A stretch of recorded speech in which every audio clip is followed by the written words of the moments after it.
Assalamualaikum, kabar terkini dari Desa Pandaninim hari ini tanggal 4 Juli ya, Jumat malam Sabtu.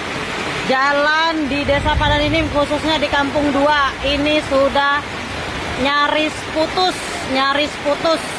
Jadi angkutan batubara tuh ada yang terbenam satu unit yang lagi muatan ya.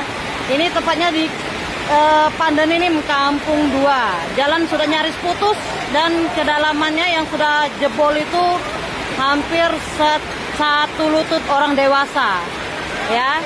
Jadi ini sudah antrian panjang, macet sementara belum dibolehkan lewat yang muatan dari arah Tanjung Inim ke Simpang Meo. Jadi ini gorong-gorong atau got yang terdapat di Desa Pandaninim ini tepatnya sudah tertutup. Jadi amblas, jalan yang ada tuh amblas. Sudah dicek oleh PU 3 hari yang lalu tapi belum ada tindakan sama sekali.